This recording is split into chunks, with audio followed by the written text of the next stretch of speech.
अस्सलाम वालेकुम जी, मैं हूं फैसल अब्बास। 19 जून जुमेरात का रोज़ है और मैं इस वक्त मौजूद हूं सुप्रीम कोर्ट ऑफ पाकिस्तान में, जहां पर पाकिस्तान की अदलिया का अहम तरीन मुकदमा जिसके ऊपर आज फ़ैसला महफूज किया गया है।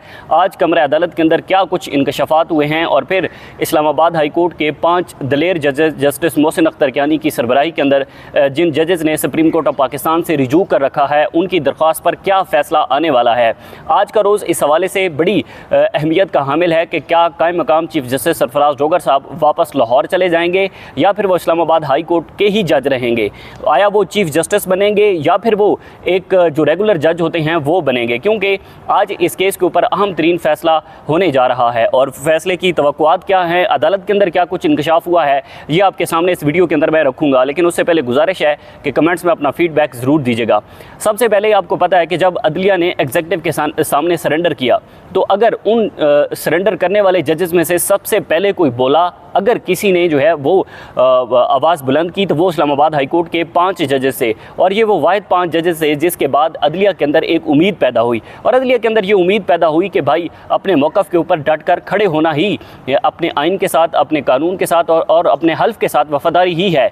क्योंकि हमने देखा कि इन जजेस के ख़िलाफ़ सोशल मीडिया के ऊपर कंपेन चली, इन जजेस को जो है वो इन जजेस की फैमिली को प्रेशराइज़ किया गया, जजेस का जो एक पर्सनल डाटा है उसको शेयर किया गया, और एग्जीक्यूटिव के सामने सरेंडर ना करने की वजह से सबसे ज़्यादा अगर किसी ने सफ़र किया है तो वो इस्लामाबाद हाई कोर्ट के ये वो 5 जजेस से। और फिर बिल आखिर जब ये बात नहीं मान रहे तो फिर हमने देखा कि इस्लामाबाद हाई कोर्ट के ऊपर बाकायदा तौर पर कब्ज़ा किया गया, और उस कब्ज़े के तनाजुर के अंदर कायम मकाम चीफ जस्टिस सरफराज डोगर साहब, जो कि लाहौर हाई कोर्ट के अंदर 15वें नंबर के जज थे, उनको यहाँ पर कायम मकाम चीफ जस्टिस बना दिया गया। जस्टिस मोहम्मद आसिफ, जस्टिस खादिम सुमरो, जस्टिस इनाम अमीन मिनाज और जस्टिस आज़म खान को लाकर इस्लामाबाद हाई कोर्ट के अंदर मेजॉरिटी एग्जीक्यूटिव ने अपनी बना ली। हुकूमती जजेस कहा जाता है, हुकूमती ग्रुप के जजेस इनको कहा जाता है। और इनके खिलाफ फिर हमने देखा कि जस्टिस मोहसिन अख्तर कियानी की सरबराही के अंदर 5 जजेस ने सुप्रीम कोर्ट से रिजू किया। उन्होंने कहा जनाब कि आपने जिस तरह से जजेस का तबादला किया है, जिस तरह के जजेस की तबादले के जो प्रोसेस है, उस प्रोसेस को जिस तरह से इनिशिएट किया गया है वो गलत है। फिर उन जजेस ने कहा कि इन जजेस की जो सीनियरिटी है, सीनियरिटी डिस्टर्ब हुई है। मिसाल के तौर पे जस्टिस मोहम्मद आसिफ साहब, जो कि बलूचिस्तान हाई कोर्ट के अंदर 10 दिन उनको टोटल हुए, वो वहाँ पर जो है वो बलूचिस्तान के जज तैनात हुए, और फिर उसके बाद उनका तबादला हो गया इस्लामाबाद हाई कोर्ट के अंदर। कायम मकाम चीफ जस्टिस सरफराज डोगर साहब, जो कि लाहौर हाई कोर्ट के अंदर 15वें नंबर के जज थे, 15वें नंबर के जज को लाकर यहाँ पर जो है वो कायम मकाम चीफ जस्टिस बना दिया गया। और इससे पहले जो सिटिंग जजेस थे, justice Mohsin Akhtar Kiyani is one of the senior puisne जज ऑफ इस्लामाबाद हाई कोर्ट, उनको जो है वो आउट कर दिया गया। और फिर उसके बाद सारी अहम तरीन कमेटियों में से भी उनको निकलवा दिया गया। जस्टिस बाबर सत्तार को अहम तरीन कमेटियों में से निकलवा दिया गया। बहरहाल उन्होंने Islamabad high court supreme court of Pakistan से रिजू किया, जिसमें हमने देखा कि जस्टिस मोहम्मद अली मज़हर की सरबराही के अंदर 5 रुकनी बेंच ने आज एक मरतबा फिर 20 मिनट की समाअत की है और इसके ऊपर फ़ैसला महफूज किया है।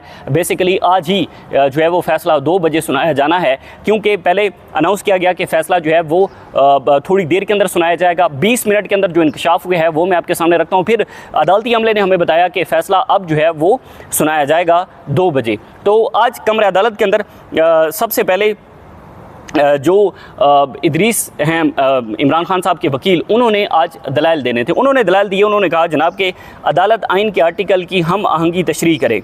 उन्होंने कहा कि आर्टिकल 200 और आर्टिकल 175 के आपस में टकराव है। यूँ जो जस्टिस मोहम्मद अली मज़हर साहब थे, उन्होंने कहा कि जनाब जुडिशल कमीशन के पास तबादला का कोई इख्तियार नहीं है।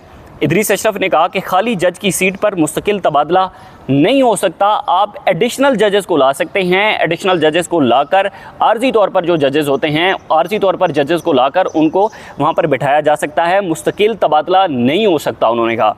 उसके बाद अटॉर्नी जनरल ने कहा कि इस्लामाबाद हाई कोर्ट में सीनियरिटी नंबर 3 के जज की इनरोलमेंट इस्लामाबाद बार कौंसिल की है। उन्होंने कहा, जस्टिस नईम अख्तर अफगान ने कहा कि क्या माजी किसी जज का आर्टिकल 200 के तहत तबादला हुआ? तो यहाँ पर अटॉर्नी जनरल ने कहा कि माजी में जजेस ट्रांसफ़र की कोई मिसाल मौजूद नहीं है। यही वो नुक्ता है जो कि बार बार जो इमरान खान साहब के वकील हों, बैरिस्टर सलाहुद्दीन हों या मुनीर मलिक साहब हों, वो बार बार यही कह रहे हैं कि भाई माजी के अंदर कोई एक एग्जांपल हमें नहीं मिलती जो एग्जांपल ये कहे कि माजी के अंदर जजेस का मुस्तकिल तौर पर जो है वो तबादला हुआ है। उसके बाद अटॉर्नी जनरल ने कहा कि उन्होंने कहा कि जनाब जजेस ट्रांसफ़र में सदर और वज़ीर-ए-आज़म का किरदार महदूद है। उसके बाद उन्होंने कहा जनाब के जजेस ट्रांसफ़र के अमल में चीफ़ जस्टिस साहिबान भी शामिल हैं। जजेस ट्रांसफ़र के अमल में बदनीयती मंसूब नहीं की जा सकती। जस्टिस मोहम्मद अली मज़हर यहाँ पर बोले, उन्होंने कहा कि जजेस ट्रांसफ़र का एक पूरा तरीका आर्टिकल 200 में दिया गया है। अटॉर्नी जनरल ने कहा कि वज़ीर-ए-आज़म की एडवाइस और बिजनेस रूल्स के ख़िलाफ़ कोई इस्तदा नहीं की गई। मुनीर मलिक ने कहा कि कभी नहीं कहा तबादले पर आए जजेस डेपुटेशनिस्ट हैं। डेपुटेशनिस्ट जो कि एक चंद डेपुटेशन पर आए जजेस होते हैं जिनको एक किसी ख़ास मकसद के लिए लाया जाता है, या उनको जो है वो कुछ टाइम पीरियड के लिए लाया जाता है। जब उनका टाइम पीरियड वहाँ पर पूरा हो जाता है तो फिर वो वापस अपनी ही जिस कोर्ट से आए होते हैं, जिस अदालत से आए होते हैं, जिस इलाके से आए होते हैं, वहाँ पर वो वापस उनको भेजा जाता है। हम उनको डेपुटेशनिस्ट जजेस कहते हैं। उसके बाद जस्टिस मोहम्मद अली मज़हर ने कहा कि जनाब आपकी दरख्वास्त में जजेस को डेपुटेशनिस्ट लिखा गया। जजेस को डेपुटेशनिस्ट कैसे कहा जा सकता है? यूँ जो अदालत थी उसने कार्रवाई सुनी। कार्रवाई सुनने के बाद जो है वो अब फ़ैसला महफूज किया गया है। पहले कहा गया कि फ़ौरन फ़ैसला सुनाया जाएगा, उसके बाद पता चला कि जनाब फ़ैसला जो है वो अब 2 बजे सुनाया जाएगा और 2 बजे इस किस्मत का फ़ैसला होने जा रहा है। देखें, हमने अभी तक जो प्रोसीडिंग्स कवर की हैं या हमारे जो सीनियर दोस्त हैं उनके मुताबिक जो है वो एक फ़ैसला ये भी मुतवक्के है कि जजेस की जो सीनियरिटी है, सीनियरिटी जस्टिस मोहसिन अख्तर कियानी साहब और दीगर जजेस की जो दरख्वास्त है उसको अलाउ कर दिया जाए सीनियरिटी के मामले पर। लेकिन जजेस का जो ट्रांसफ़र है, जजेस के ट्रांसफ़र को जो है वो दुरुस्त करार दिया जाए। लेकिन जजेस की जो सीनियरिटी डिस्टर्ब हुई है, सीनियरिटी डिस्टर्ब होने को जो है वो गलत करार देकर जस्टिस मोहसिन अख्तर कियानी साहब की सीनियरिटी के हवाले से जो दरख्वास्त है उसको मंजूर किया जाए। यानी कि इस्लामाबाद हाई कोर्ट के जो 5 जजेस हैं, 5 जजेस इस हद तक तो अपना मुकदमा जीत सकते हैं कि उनकी जो सीनियरिटी है वो डिस्टर्ब हुई है। लेकिन जजेस का जो ट्रांसफ़र है, जजेस के ट्रांसफ़र के मामले में मेरा नहीं ख्याल कि 5 रुकनी ये आईनी बेंच किसी तरीके से भी जजेस को वापस अपनी कोर्ट्स के अंदर भेजेगा, अपनी अदालतों के अंदर वापस भेजेगा, ऐसा हमें होता दिखाई नहीं दे रहा। फैसल चौधरी साहब वो अभी कमरा हमारे पास प्रेस रूम के अंदर आए हुए थे, उन्होंने बड़ी ज़बरदस्त बात की। उन्होंने कहा क्या बना? हमने कहा कि फ़ैसला महफूज हुआ है। उन्होंने कहा कि हम जब से इन अदालतों के चक्कर काट रहे हैं, हमें जो है वो 40 साल हो चुके हैं इन अदालतों के चक्कर काटते हुए, लेकिन हमने कोई फ़ैसला जो है वो आइन और कानून के मुताबिक होता दिखाई नहीं दिया, हमने अभी तक नहीं देखा। उन्होंने कहा कि जब हमारी अपनी गवर्नमेंट थी हमने तब भी नहीं देखा था और हमने आज भी नहीं देखा। तो ये वो चीज़ें हैं जो कि एक पिक्चर शो करती हैं इस अदालत की, कि जिस अदालत की आप अंदाज़ा लगाएं कि जिसके अंदर जो है वो 20 जजेस बैठे हैं, उनके नीचे 10-10 एक जज के नीचे 10-10 लोगों का अमला है। इतनी बड़ी सुप्रीम कोर्ट है, इतनी बड़ी अदालत है, उसके इतने बड़े जजेस हैं, उनका प्रोटोकॉल है, उनके घर हैं, उनका लाइफस्टाइल कुछ और है। वो पैसा सारा कहाँ से जाता है? वो अवाम के टैक्स के पैसों का है जिस पर ये अदालतें चल रही हैं। लेकिन अवाम की जो उम्मीदें हैं, अवाम की उम्मीदों पर पानी फेरा जा रहा है। अवाम की उम्मीदों के मुताबिक कोई एक फ़ैसला जो है वो ये अदालतें नहीं करती।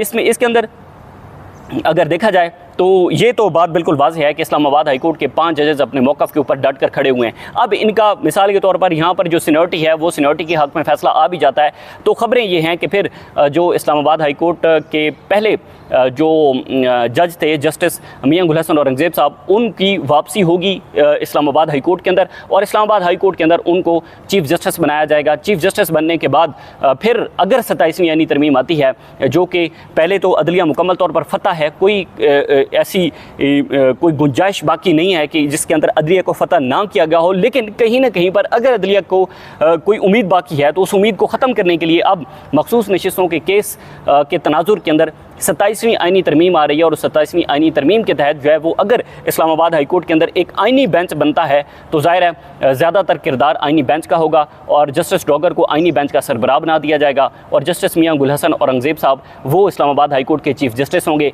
और उनका किरदार ही वैसा ही होगा जिस तरह का किरदार यहाँ पर हम देख रहे हैं कि chief justice of Pakistan justice Yahya Khan साहब का है। और वो सिर्फ दौरे करते हैं, लाइब्रेरी रूम का दौरा करते हैं, सुप्रीम कोर्ट की बिल्डिंग्स के दौरे करते हैं, इसके अलावा उनका और कोई किरदार नहीं है। हाँ, सुप्रीम जुडिशल कमीशन के अंदर उनका ज़रूर किरदार है, लेकिन इसके अलावा उनका और कोई किरदार नहीं है। सारे अहम तरीन मुकदमे जस्टिस अमीनुद्दीन खान साहब सुनते हैं, जिनको हुकूमती जज माना जाता है, जिनको एग्जेक्टिव का जज माना जाता है। इसी तरह से होगा कि अगर हम इस्लामाबाद हाई कोर्ट के ऊपर एक नज़र रखेंगे तो वहाँ से भी हमें यही दिखाई देगा कि जनाब जस्टिस डॉगर आइनी बेंच के सरबराह होंगे और जस्टिस मियां गुल हसन औरंगज़ेब साहब वो इस्लामाबाद हाई कोर्ट के चीफ जस्टिस बनेंगे। लेकिन हाई कोर्ट के दीगर जजेस का क्या होगा, वही खबर जो कब बहुत टाइम से हम आपको दे रहे हैं कि जनाब होगा ये कि अगर 27वीं यानी तरमीम आती है तो इस्लामाबाद हाई कोर्ट के जजेस की रोटेशन होगी, जिसमें बाबर सत्तार, इजाज़ इसाक और मोहसिन अख्तर के यानी टारगेट के ऊपर हैं कि इन जजेस को रोटेट कर दिया जाए, किसी और अदालतों के अंदर भेज दिया जाए।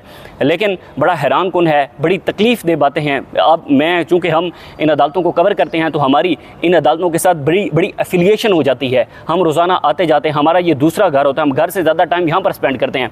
लेकिन जब यहाँ पर बैठे जजेस के साथ हम नाइंसाफ़ी देखते हैं तो बड़ा हैरान कुन हमारे लिए और बड़ा तकलीफ़ दिल होता है कि देखें ये क्या कुछ इन अदालतों के अंदर हो रहा है। वो अदालतें जिनको पाकिस्तान की आवाम अपने टैक्स के पैसों से चला रही है, उन अदालतों के अंदर बैठे जजेस क्या कुछ कर रहे हैं। बहरहाल आज की जो भी इंशाल्लाह कार्रवाई होगी अपने प्लेटफॉर्म से आपके साथ शेयर करते रहेंगे। इजाज़त दीजिए, अल्लाह हाफ़िज़।